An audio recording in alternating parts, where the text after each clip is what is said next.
Hey, could someone please call respiratory? Welcome to the Hey, Could Someone Please Call Respiratory podcast with your hosts Eric Harder and Denise Van Baal. Well, hello and welcome back to Hey, Can Somebody Please Call Respiratory podcast, right?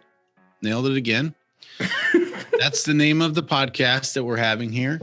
And so I'd like to reintroduce myself since we started this podcast, and this is another episode. My name is Eric Harder. I am actually a respiratory therapist, and my assistant host is Denise Van Respiratory. She is a respiratory therapist as well, and she's doing all the respiratory stuff. So basically, what I would like to do is welcome everybody back. And I thought, because we have 2 episodes under our belt, I thought what we would do is begin to read some of the unbelievable comments that we've been getting. Very exciting. People are watching, people are liking, people are sharing, and people are commenting on the podcast, here on the podcast. So, you ready, Denise? I can't wait. Okay, so let's see what the first one was. Oh, that's... Hey, could someone please call Yep. respiratory? Yep. Let me turn that down just a smidge. Wow. All right, so this one was somebody somewhere in the world. Okay, I suspect it's a respiratory therapist. And she said, you ready? What a waste of my time. You don't even address anything about the subject matter until 13 minutes and 30 seconds out of a 22-minute podcast.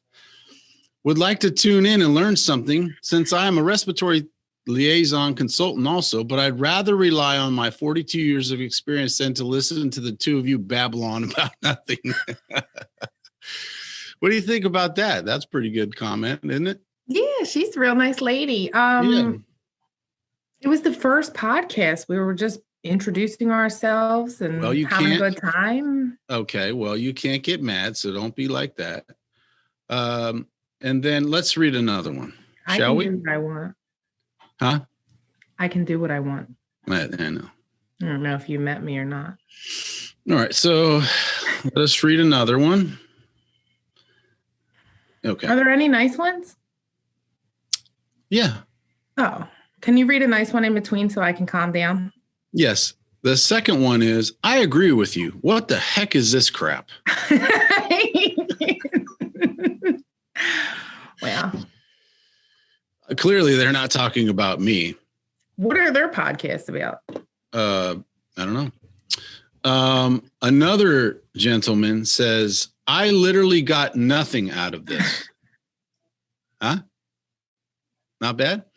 And then another one is, I got to 5 minutes and 53 seconds and couldn't watch anymore. After she gargled her coffee, I was out. So you're doing an amazing job. Doing a really good job. Yeah. So way to go, Denise. Absolutely nailed it on the podcast. I think the responses are fantastic. I think people are really tuning in, and I think they're really commenting. What is it? Any press is good press? Is that what it is? Well, doesn't feel that way, does it? I'm not really worried about what they think. Yeah. So again, what we're trying to do here is, on a serious note, her personality is her personality. My personality is my personality. This is, in fact, how we are every day in our office as we run our full service respiratory company. We have been to 750 million in services where you want to literally punch yourself square in the face. And all you're thinking about is, why didn't this person bring donuts? How much longer do I have to be here? I wish I was not here. And so we are trying to do more of an informational in-servicing education and so on, specifically about many of our topics are, about nursing homes and hospice. And so we thought we would have a little bit of fun with it. So keep those comments coming. We appreciate them. At your own risk. Huh? At your own risk. Keep them coming. At your own risk. Yes. So anyways, so today, what are we discussing, my dear? High flow oxygen in the homes, in the nursing homes. Yes. Yes. Not everybody even knows it's an option. And a lot of the times when you say high flow oxygen, people think that you're talking about a 10-liter concentrator. Any flows above 6. But that is not the case. What we're actually talking about is high flow. I think you know it more so as the Vapotherm in the hospital. So Fisher and Paykel did make a machine that you can use in the house. It's called the Airvo machine, my Airvo 2 specifically. I have one over here. This is what it looks like. Yeah. Now, did Fisher and Paykel make any discounts on the machine? They did not. There's not a single discount. You can't coupons? Get a deal. You can buy 7,000 of them in bulk and still not get a deal. Coupon codes? No, but they'll give you these Prime Day. Baskets. Can we buy them on the Prime Day? Huh? No. They don't. How about the disposables? Are those real affordable? Those are not also affordable. No. Nailed it. Absolutely nailed it. Can't wait until Fisher and Bakel come up with a new affordable machine that helps the people. Right. I mean, but that is the thing. It does help the people. Yes, it does. It's a great machine. So what the Airvo does is it uses high flow. So it takes makes the machine creates flow and then pushes the O2 into the patient. So the flow starts anywhere, the lowest is 10. The highest it goes up to is 60. At 60 liters of flow, that is about 8 of CPAP, right? Yeah. What is it? 1 centimeter of water pressure every 10 liters of flow. Yeah. One point something. So you're getting a max of 6 liters or 6 centimeters water pressure CPAP, right? If you're at 60. Yeah. liters. I think it was 1 point and 1 and some change. So I think it adds up to 8. I know it adds up to 8. I was just asking you to let you try to verify, confirm and verify. No. But how do I was just letting you talk. I just wanted you to have some, talk. Right. Not just be the face of the podcast. Face of the podcast. Yes. You're not just a pretty face.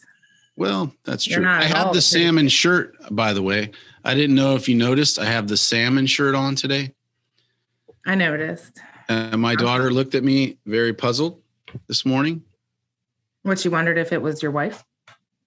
My wife's blouse. Yes, I had to take what do you call the thing? The brooch? What's the name? Brooch. It's a brooch. Was there a brooch on it? Does Trish wear brooches? No, but I'm thinking about getting into the brooch situation. Huh? Please don't wear a brooch. Yep. All right. Anyway, back to the subject matter before, Rebecca Respiratory has a bird. I don't want no more. I don't think their names were Rebecca. Well, I was just not using the real names. Right. Nor did I. For technicality's sake. Nailed it. So anyway, high flow. So the way it works, the machine generates flow and then you bleed in the oxygen and then it blends it together and it delivers it to the patient. You can get higher concentrations of oxygen this way. And like I said, it helps push the oxygen down into the lower airways so that the patient can oxygenate better. And like I said, not a lot of people know that you have this option available to you at home and in the nursing facilities. So with the CPAP effect, it is really great for your patients that are non-compliant on their CPAP machine. Yeah. Oh, here we go. I have a question. Eric? Yes. So, however, I don't think Medicare, Yeah, right. So people can't typically get this unless they're on hospice or they're in a nursing facility. Is that correct, Denise, on the podcast? That is correct. Now, I think it has not been Medicare covered. will, I think, isn't there some sort of special whatever, but that's what do they call that? A red herring fish? You're doing good today. So it's not typically you can't get covered. it at home, basically. It's not a PAP. It's not a CPAC. You cannot get the Airvo high flow necessarily at home. Yeah, through the insurance, but you can have it for your I guess, patient. but you'd have to have a doctor. Yeah, I'm saying for hospice. Hospice uses them a lot. Yeah, you can call Fisher and Paykel. They're real accommodating. Yeah, they'll give it to you for a cool million. It's about the same amount we spent on the podcast. Yeah. Well, no. A lot. Oh, I mean, you could just pay in your arm, your leg, your firstborn kid. Doesn't matter. Anyway, so high flow. So CPAP effect, essentially holding open the little airways so that you can blow off that CO2. So for your retainers, it's really great. For your patients that are non-compliant on their BiPAP and their CPAP, it's really great. For your patients trying to get over the hump, they're not sick enough to still be in the hospital. They had pneumonia, they had COVID, they had whatever have you. They're not sick enough to still be in the hospital, but they have higher requirements for O2. You can put them on this and let them get better at the nursing home and then wean them off. For your patients that are on hospice that are going to go home, you can make them a lot more comfortable, less air hunger, less problems with, when they have higher O2 flows and they're wearing the nasal cannula, it's not so dry because the Airvo provides heated humidity.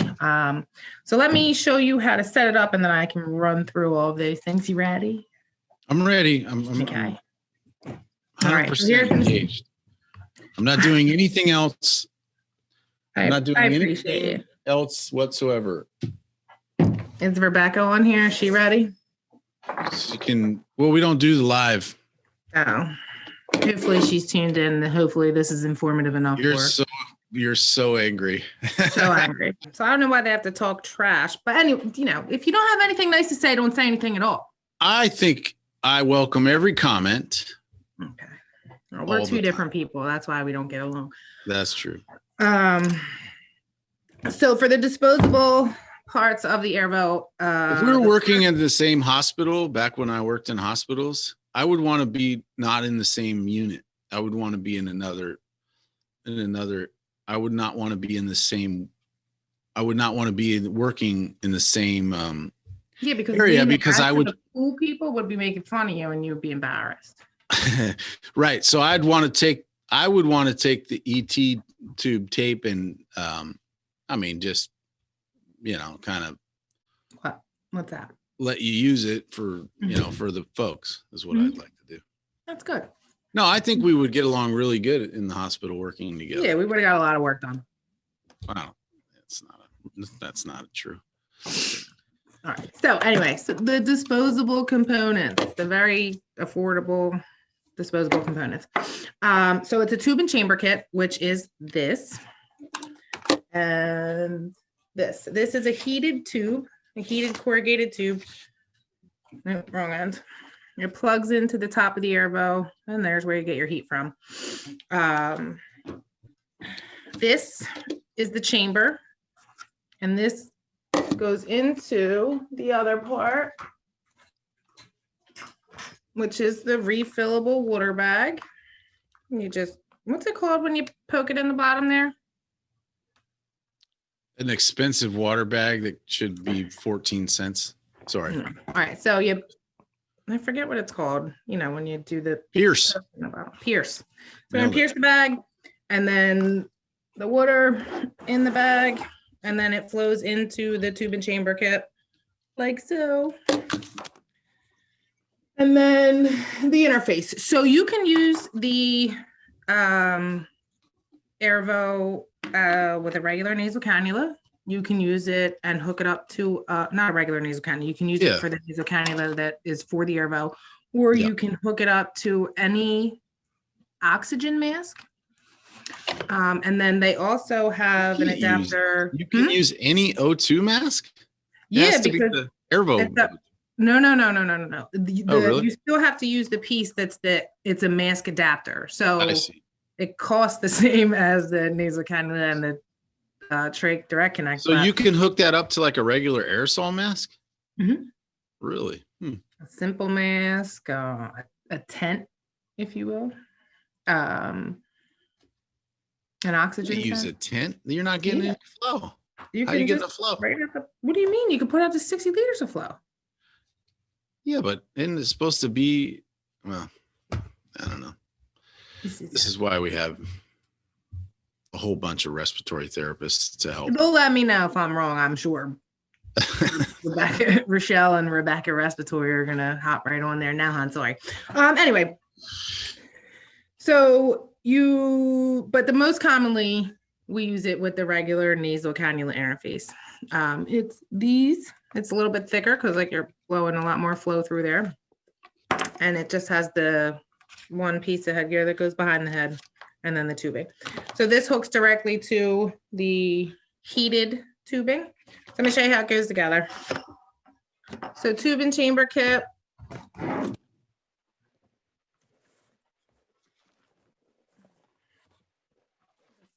Like this computer.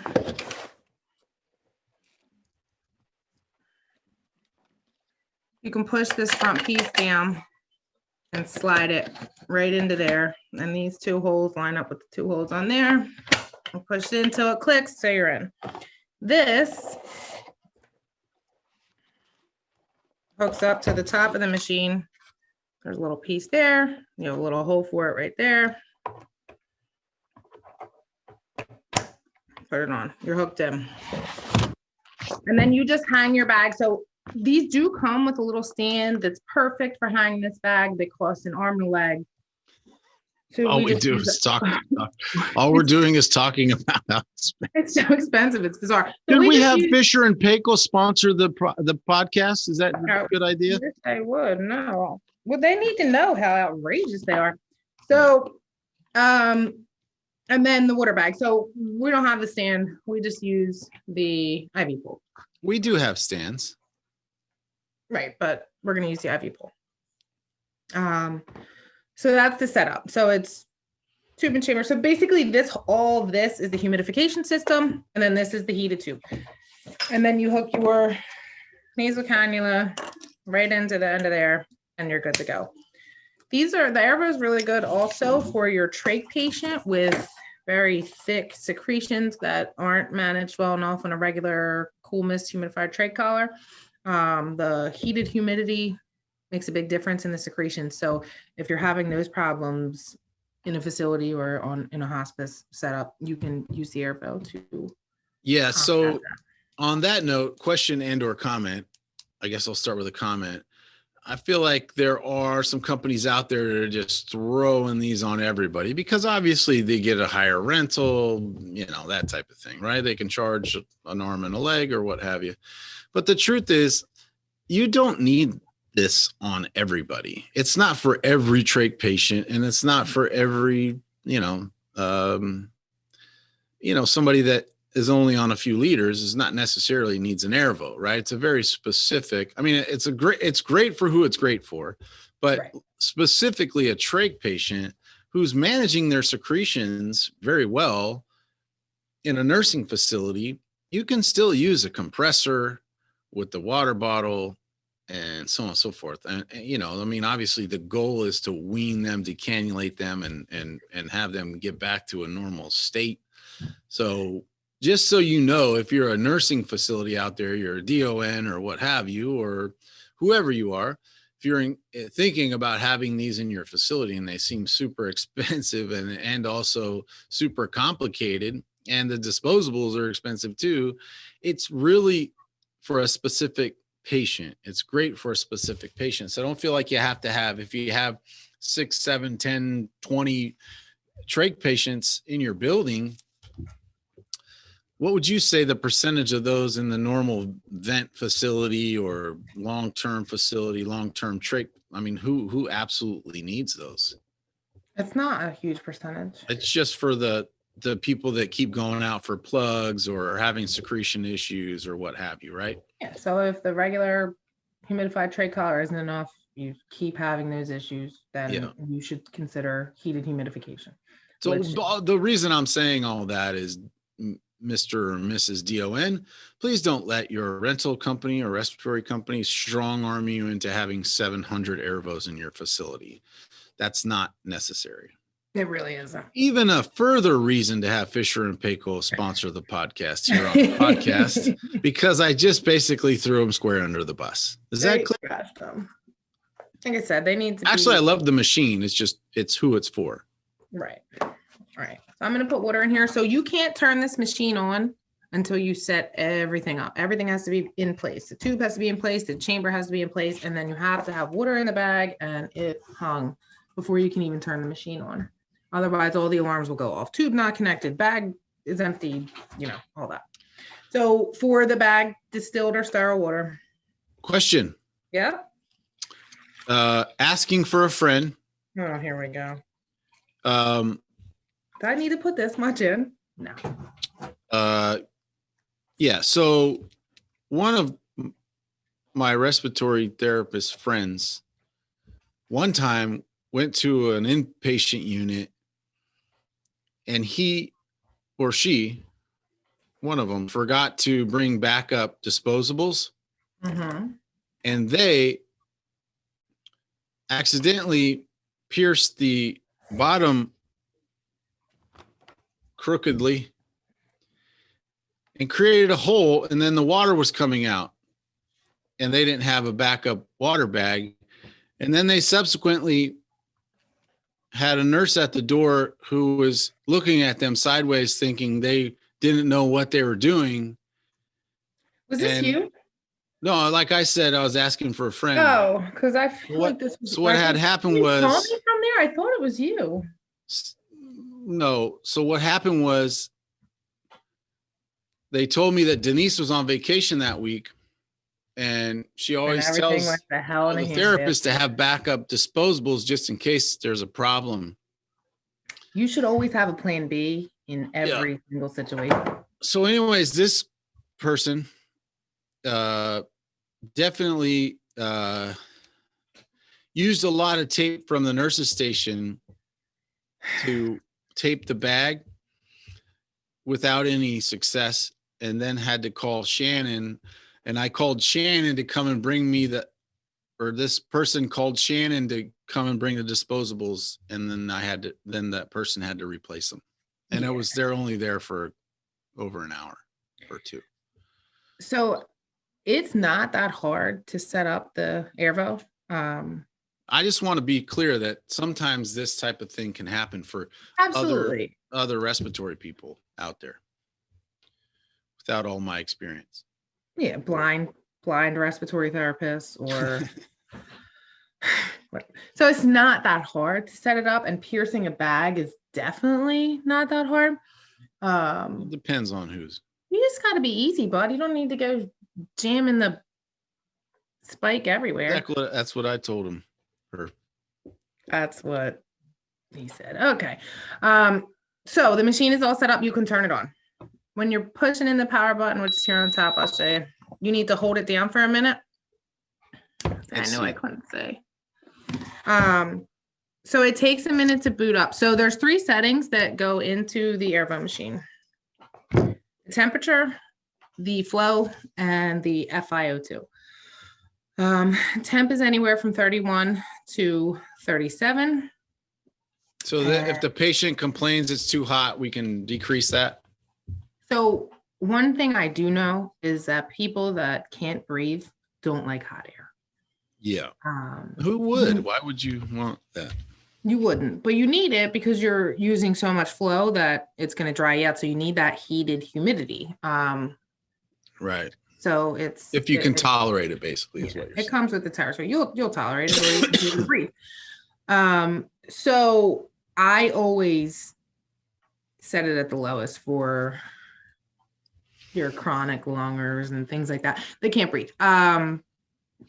31 degrees is still a lot of degrees of temperature. All right. Warm- So temp, flow, So flow is right? anywhere For from 10 people to that 60. never have experienced the difference, you're talking about the flow, the amount of flow that's coming, so that those patients that are air hungry feel that flow and small amounts of pressure that Can you helps hear them that? overcome that air hunger. And then the FiO2, the oxygen amount that we're actually piping in through the Mhm. concentrator, right? Right. So I'm Or gonna show in you the this. inpatient IPU that has piped in Piped O2 in O2. just right to the wall. Right to the wall. So I'm going to show you in 1 second, once this boots up the top of the screen, what we got on there. I can show you now, actually. It didn't beep off yet, did it? No, it's got to get the temperature. So this microphone. First setting is not up to temperature yet. It's at 27 degrees. It'll get there. Oh, there we go.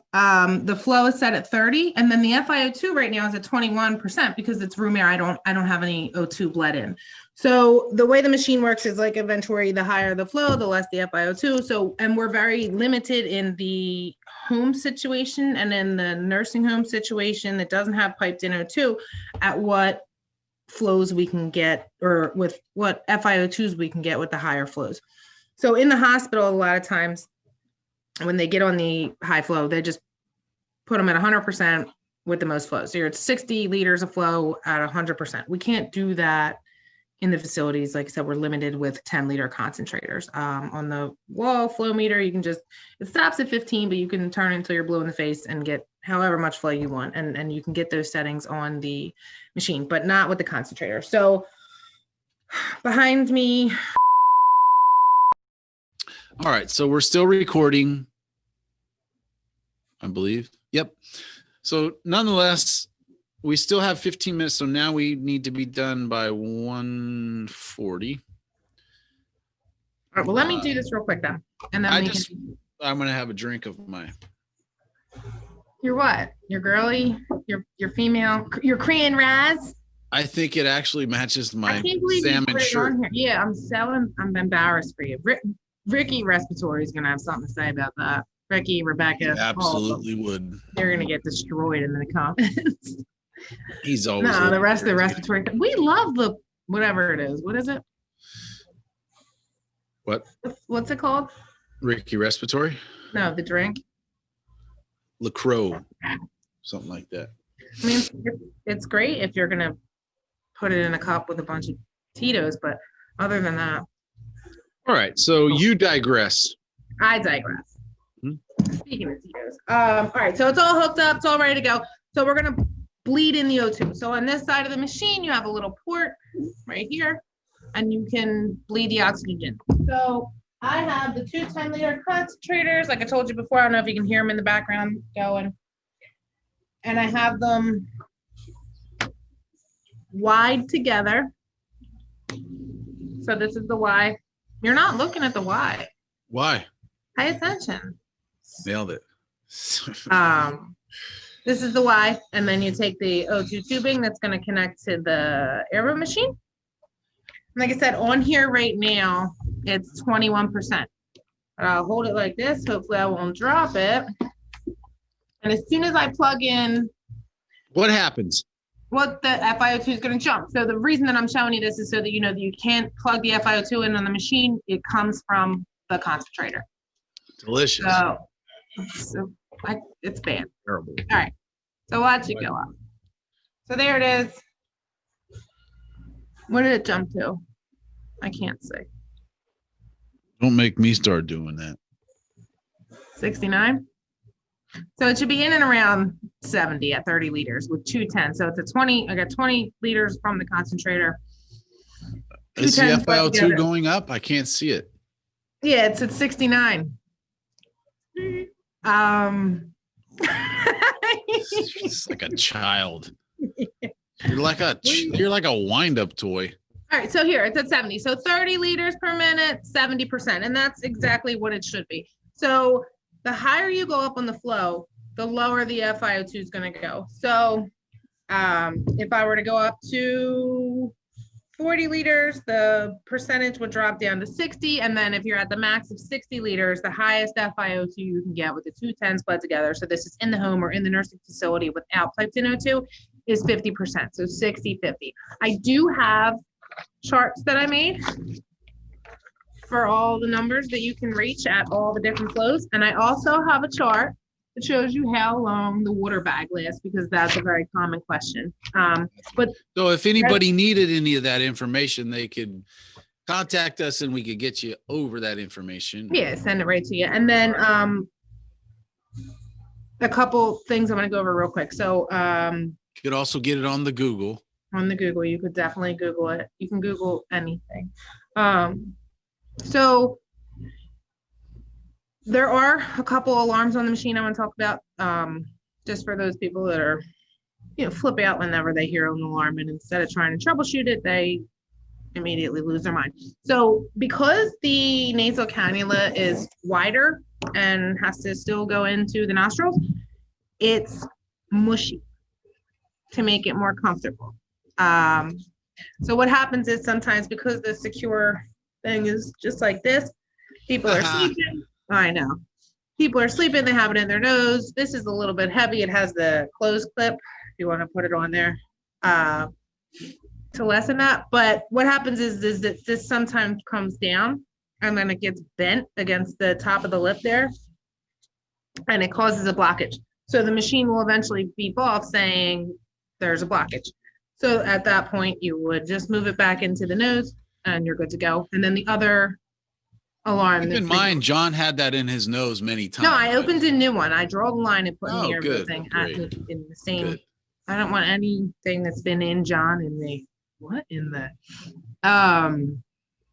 So, and then the other thing that goes off is that the water bag is empty. So the machine will let you know that the water bag is empty. Yeah. And that's a big one, because that's where the humidity comes from. Question. Here we go. Yes. I would like to know how transportable these devices are. It's not. So that's the thing. If you're going to be, so that's why it's good for hospice, and that's why it's good for the patients that are still needing to get over the hump. They're not going to be that mobile, because it's not meant to be walked around with. You can't put a 50-foot tube on it and walk all around your house.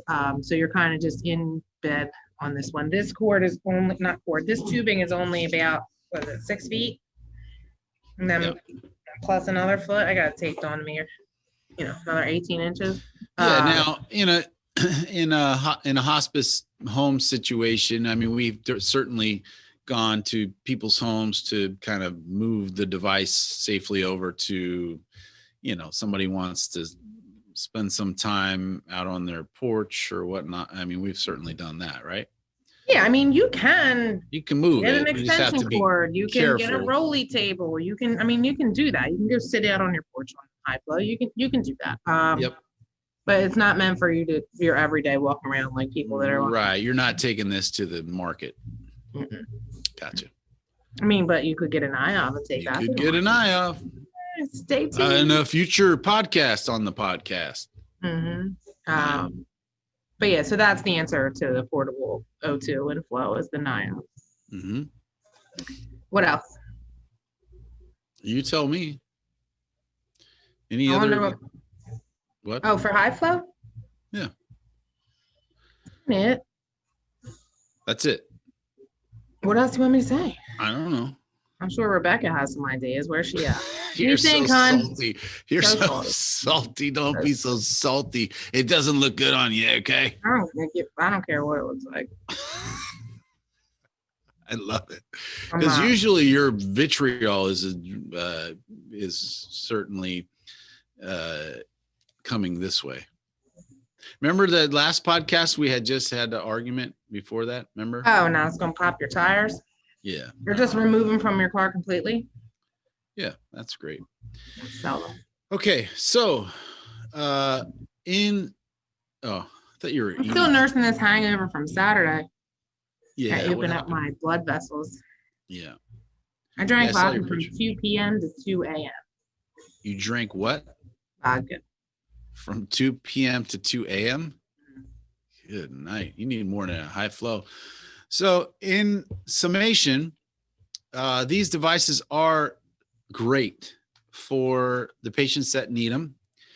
And again, the patients that are not tolerating, their BiPAP is a perfect patient, because the high flow with that CPAP effect will eliminate, and the high flow itself will wash out extra CO2.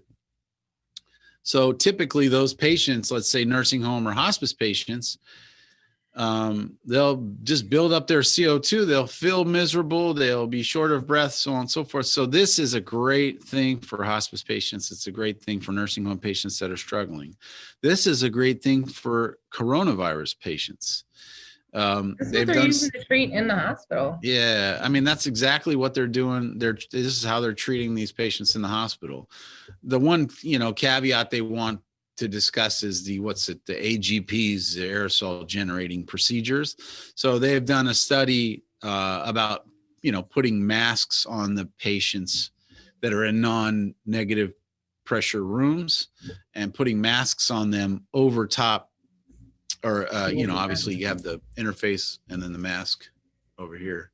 Similarly to the people that are driving around, I don't know if they're on Airvo when they're in their cars with the mask by themselves and the gloves.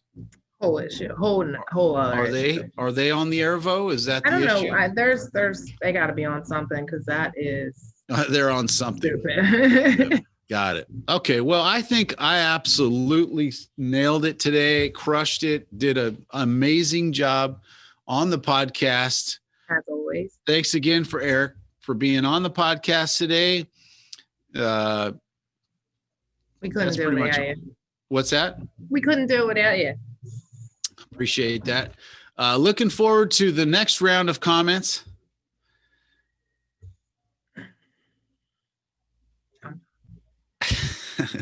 So thanks for tuning in to the Hey, Can Somebody Please Call Respiratory podcast. And Joel, cue in the music.